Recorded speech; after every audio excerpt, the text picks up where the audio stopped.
Hey there everybody, Steve the Amateur Historian, and it has been, even though I just posted an episode recently, I did it months ago, it has been months since I've done an episode in this series, and I kind of thought I'd stop doing it, but I'm really developing I'm developing a big collection of 70s Italian crime dramas, some of which are not very critically acclaimed, and in some cases I understand it, in other cases I don't. So, for a fresh episode of me rating some bad 70s cinema, I've got a couple of Telly Savalas films, specifically Italian-made Telly Savalas films that I'm going to cover today that are both considered pretty crappy.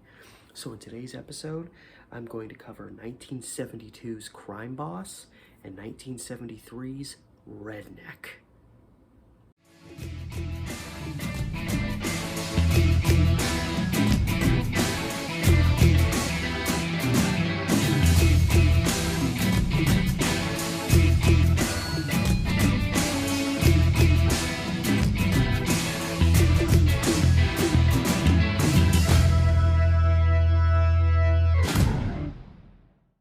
Welcome back to my theater. I mean, it's not really my theater, but it's a theater we have at my home, and I apologize. I admit I'm doing this episode. It's like 3 o'clock in the morning. I'm the only person who's been awake in this house for the last 3 hours, and my girlfriend is asleep on the other side of this very thin wall. So I'm still doing this episode, but I'm not going to have the usual bass that usually comes out of my voice. So, as I said, I'm covering two Telly Savalas films that were made by Italian filmmakers. And this one even has another film. I love how this thing is sold in this way, where it's promoting. It's like, this is just the Telly Savalas Crime Boss film, also including Emergency Squad. And Emergency Squad is a substantially better film out of the two. But anyway, Telly Savalas. Telly Savalas. So this is a very interesting time in Telly's career. You know, he'd been around for a while, but he was kind of, I mean, maybe others will disagree, but he was kind of in this weird position in his career, and his career was kind of lagging, and like a lot of American actors whose careers were either up in the air or lagging, or they were just looking for something a little bit different, he went over to Italy and started doing some Italian films, and there was a lot of random American actors that did the same thing. It's funny how many of these Italian films I have. You know, James Mason was in some of them. Martin Balsam was in some of them. There was Richard Harrison, who was like an American actor, which, like, you know, if you ask the average, even people who kind of know American film, like, who the hell's Richard Harrison? And yet, because of how Italy really promoted their films and spread them around a lot, there were actually random countries in the world during the late 70s where Richard Harrison was regarded as one of the most well-known popular actors in the world as far as some of these countries were concerned. It was just because of the type of cinema that they were getting. He was better known than, you know, Marlon Brando and Gene Hackman and Robert De Niro and all that stuff. So very interesting. And so during the start of the 70s, Telly Savalas was over in Italy. Like, Crime Boss is a 1972 film, Redneck is a 1973 film. And right around, you know, the time he did Redneck was when he got his role on the TV show Kojak, which is what he's most known for, and that turned his career in another direction. So this is Telly Savalas, like, right before the Kojak era took off and gave him his iconic status, because he was the guy that had the kind of, you know, the voice kind of like this, and he kind of was smooth and cool, and he had the you know, he had the shaved head, and he had like the mole on his face, and he always had that like smirk. And yeah, these are probably two Italian movies that he's kind of most known for, and they both have pretty crappy ratings.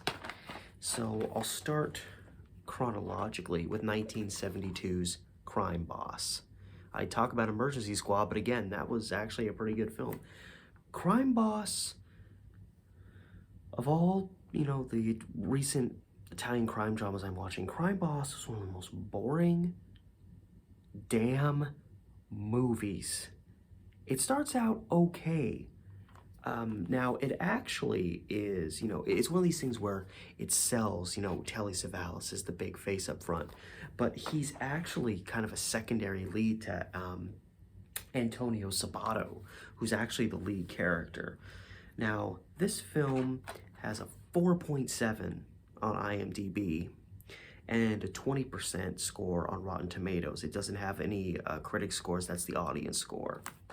It's directed by Alberto DiMartino, who actually, based on looking at his filmography, he didn't really do a whole lot of crime dramas. And this is actually interesting because the kind of police cop action drama craze that really took off in Italy really started taking off in like 1972. And before then, a lot of their crime drama films were very mobster, mafia, mobster family, like, you don't go against the family type movies. And that's very much what Crime Boss is, because Telly Savalas is this guy who's a crime boss. And Anthony Sabato, and I keep wanting to call him Anthony, Antonio Sabato is this guy who's obviously a much lower rung than him, and he wants to join up with Telly Savalas's organization. And it turns into this, he's trying to be very loyal to him, and he's always telling Telly Savalas, I love you, I love you. But then as time goes by, he becomes part of this cabal that decides to take him out. They need to get rid of him, and they need to put somebody new in his place. And so it's that issue of all of a sudden, Antonio Sabato's character has to, essentially fracture that loyalty he has. And then in the end, when him and Telly Savalas have this showdown, and it's the same thing, Telly Savalas is like, I loved you. And then Anthony Sabato, and hopefully you don't mind spoilers. I'm assuming, a lot of you people aren't going to watch these movies anyway, and I'm talking about these videos here in the series from beginning to end. And these are movies that mostly have like a 5.0 or less on IMDb, so I don't give a crap. I'm spoiling the whole movie. Anyway, at the end, Antonio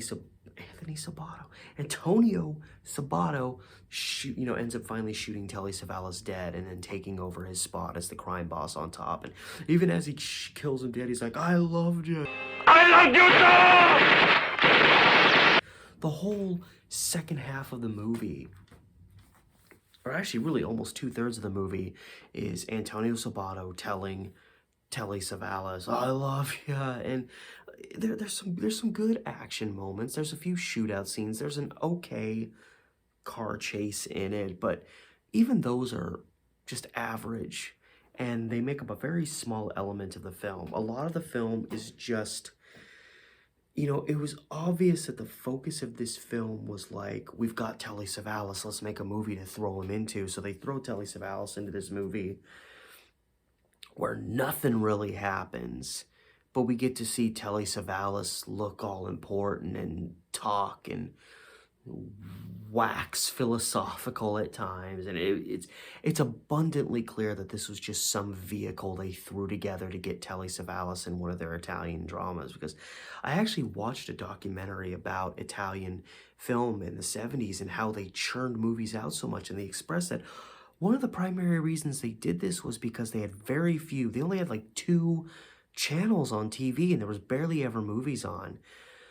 So people had to go to the movie theater to see movies, and the theater was there was like hundreds of thousands of theaters. Well, maybe not thousands, but I think there was over 1,000 theaters in Italy. And when you think about how small Italy actually is, that's pretty amazing. And it's because that's where you had to go to get film.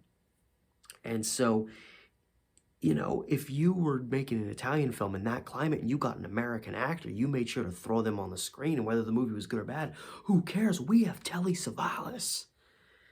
So it seems like, the script feels like something someone took 30 minutes to throw together. It's just so bland. It's so bland. Like, it got to a point where a scene would start and I would like skip ahead 2 minutes because I'm like, the scene's going to be identical to like 4 of the last 5 scenes. Just a lot of talking and a lot of like, we need to do something. Are we going to do something? Did we do something? Let's do something. And then finally in the end, Antonio Sabato does something and he becomes the crime boss. That's really all that's to be said about the film. There's not really much to talk about.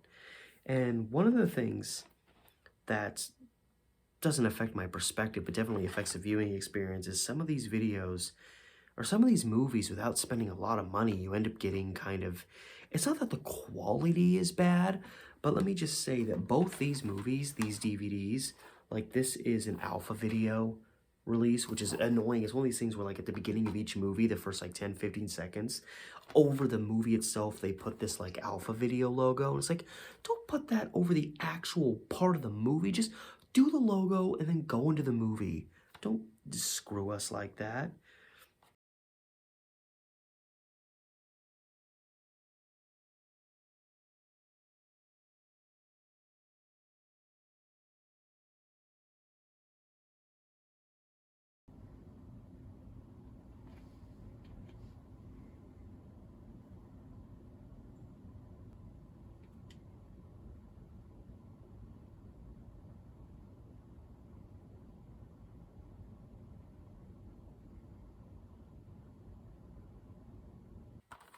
Anyway, and this one is, what is the production company for this one? I don't even know what the production company is for Redneck. It doesn't even say. It's a very GMVS Limited, I guess is who did it. Otherwise, you know, for movies I hadn't seen that I knew didn't have good ratings, but I wanted to see them because I'm obsessed with this kind of cinema right now, I wasn't going to spend like $20 on a DVD. So I spent a couple bucks and got what I got. I don't mind because I'm probably not going to watch this one again. Admittedly, I love you, Telly. It's just so effing boring. IMDb gave it a 4.7. I'd give it, again, it had just enough random little moments that I'm not going to give it like a 2. I would give it between like a 3.5 and a 4. I'll give it a 3.7. Crime Boss gets a 3.7, my equivalency to an IMDb score.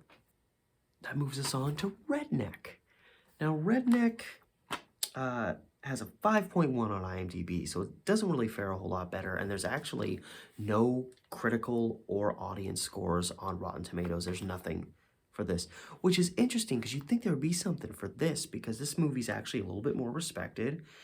It's got, in addition to Telly Savalas, it's got Franco Nero, who was like a major fixture in Italian cinema in their spaghetti westerns and their action films. Like pretty much anything that was big at a given time, Franco Nero was somewhere in there. Look at him here. He's got freaking cuts on his face. Just a badass. I really enjoy Franco Nero as an actor. And let me just say, he can play a pretty messed up guy. I watched a film called Hitchhike.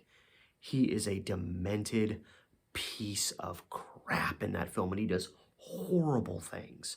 Horrible. The things he do get worse as the film goes on. And the funny thing about it is, he never faces any retribution. He ends up walking away from everything and being fine in the end.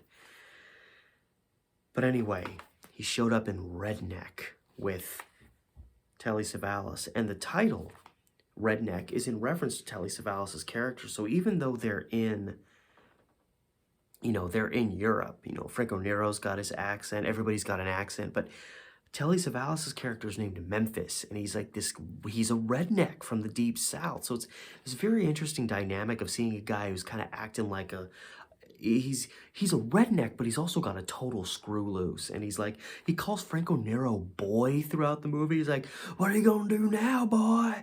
I think about Telly Savalas being a little off his rocker redneck. His character alone, it's a really bad character. Like it's just too scatterbrained, but it's really fun to watch. And this film was directed by a guy named Silvio, having to look because it's interesting, Narizano. Silvio Narizano, who I looked at his IMDb and it looks like he actually mostly did a lot of TV movies and television stuff. So this was kind of a rare, straight, you know, film produced for the movie theaters. And if I had to have an understanding in terms of why this has as bad of a score as it does, rating-wise, for me, the middle part of the film it's very boring. It starts out real quick. and then it stagnates for a long time before kind of slowly building up a little bit more. And it's I mean, a lot of these Italian films are like this. There's a lot of troubling stuff, hard stuff to watch in some of these films. I mean, at least for me, you know, obviously different people can handle different things, but they didn't hold back the violence in some of these films. I remember I watched what is it? The Cynic, the Rat, and the Fist, I think is what it was called. I may be mixing the terms up. It may have been the Rat, the Cynic, and the Fist, which was a really, really good movie. But there's a scene where a guy is like, this guy, this, you know, cop that's chasing him. This guy's got on a train and he's got this woman by her head and he's like poking her head out the window as an oncoming train's coming. He's like, do you know, leave me alone or I'm gonna kill this woman. And you think it's gonna be like, you see her head out the window and you see the train coming, and right before it hits her, it's gonna like cut away and everyone's gonna go, ah, and you're gonna know that she got like decapitated, but we don't have to see it. But no, instead of that, he holds her up to where she's right at the train and you actually get to see her from the side, her face just going like this off the side of the passing train car. And then he just turns her back in and has her face everybody and she's all bloody and just like dead. And I was just like, it's not really graphic, it's not gory, but it was just like that happened out of nowhere. And I was just like, I had to hit pause. I was like, hold on a second. I got to digest what I just saw a little bit. That kind of stuff happens a lot in Italian film. And there's a little bit of that in this. Certainly not any worse than any other movies. But anyway, in Redneck, I might as well tell you the plot a little bit. You have Telly Savalas, Franco Nero, and there's a woman with them, which they don't show. They show 3 characters that are in it, nobody else. So I don't remember the actress's name, but she's part of their crew. And they rob a jewelry store. And literally, the first 10 minutes of the film has more action than a lot of films do in the first 30 minutes. Literally, the first 10 minutes, Franco Nero and Telly Savalas go into this place. Telly Savalas accidentally shoots, well, I wouldn't say it's accidental, he acts like it's accidentally, shoots one of the guys that works there. They steal a bunch of stuff, they get in their car, they have this chase, they crash. There's a fight that breaks out, they steal a car, they accidentally abduct a kid when they steal a car, and then they bail out of town. And this all happens in like the first 6 minutes of the movie. And there's this weird thing, like, every time Telly Savalas kills someone, he looks like he doesn't care. He's just like, oh. But then when he kills someone, he's like, I didn't mean to do it. I didn't mean. It's like, there was this, and it's not funny, but there was this serial killer. It's really hard not to laugh, even though this was really but there was a serial killer. And his nickname is the Weepy-Voiced Killer. And he killed people, I want to say in the Midwest, maybe Minnesota. And when he would kill people, this is real. You can find videos about this and hear the recordings of this guy contacting authorities after he would kill someone. And when he would call the police, he would be like, I killed this person and I didn't mean to do it. I didn't want to. I couldn't help myself. It's like this, like, oop, I hope I didn't wake somebody up. But like just, and he whined as he was confessing. That's kind of how Telly Savalas acts when he shoots someone in this movie. So anyway, there are 3 people on the run, and they end up, when they steal a car to replace the one they were in because they totaled that out, and they don't realize when they steal this car that they took this little boy, you know, holding a gun. They don't realize that they took him with them. So they're on the lam. They have this boy with them. Partway through the film, Telly Savalas, like the girl that's with him, is just becoming more unhinged the longer they go. And she tries to get away, and Telly Savalas catches up to her and ends up killing her. And she was Franco Nero's like lover, and it didn't seem like Franco Nero had much of a reaction to it. And there's little things like that I think also add to why this film didn't have such a great rating. Again, my biggest deal was it gets really slow. The pacing is like lightning quick, and then it just dies for like 30 minutes before kind of revving back up at the end.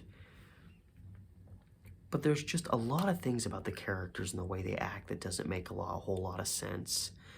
And one of them's like Franco Nero, like being in love with this girl, and then she's killed, and he doesn't seem to really care that much. And the most disturbing thing about the film to me is the boy they abduct, because he's this very kind of, you know, he's with his family, they're in their car, they have this nice expensive car, he's dressed very nice, he's obviously this kid from a fairly wealthy family, and he's very well spoken, he's very intelligent, and for him and Franco Nero develop this kind of bond together. And partway through, when some more people die, thanks to Telly Savalas being a lunatic, the boy that's with them, I don't remember his name in the movie, but the boy goes to Franco Nero and he's like, you know, when that family died, and you think he's going to be traumatized by it because he's this privileged little boy, but instead of, you know, saying like, oh God, I can't believe that happened, he's like, I liked it. And like, the longer the film goes on, the more the kid is kind of like his like sociopathic side is coming out, and it kind of comes out of nowhere, which I think is another thing that people are going to watch and be like, where did that come from? That doesn't make any sense either.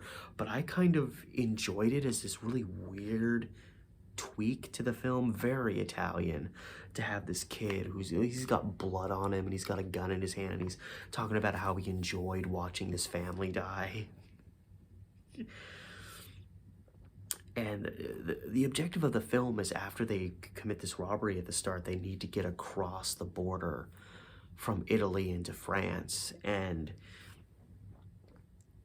you know, by the end, they're almost to the border. They're having to drag Telly Savalas on a sled because he's all wounded and wiped out. And finally, you know, the brass is bearing down on them. And the end of the film is Franco Nero and the kid just make a run for it. And right before they get to the border, Franco Nero is shot dead. And the film ends with the child, the kid picking the gun up, and he starts singing this church hymn, because that's another thing. Of course, Telly Savalas is a redneck from the South, so of course he would be a guy that would randomly start singing church hymns. And God, I went to church for 11 years, and I can't remember.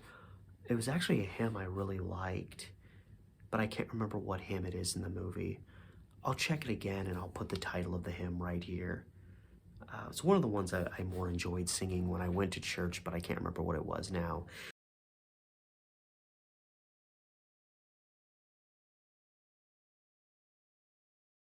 My blood was shed for me, and that thou bidst me come to thee, O Lamb.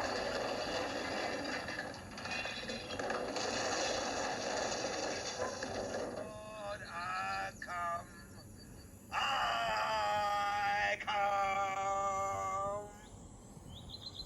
And the end of the film is the kid picking up, because Franco Nero had a gun on him, and the kid picks the gun up, and he just starts like shooting the gun as he's singing that hymn, and he's kind of weeping as he's doing it. And I don't really know exactly what that ending was supposed to mean. Obviously, he's sad that Franco Nero died because they kind of bonded, and now he's just this kid who in the last couple of days went from being a privileged kid to getting abducted, hanging out with killers, and developing a taste for homicide. And now his buddy gets executed, and now he's just standing on the France-Italy border covered in blood, exhausted, with a gun in his hand.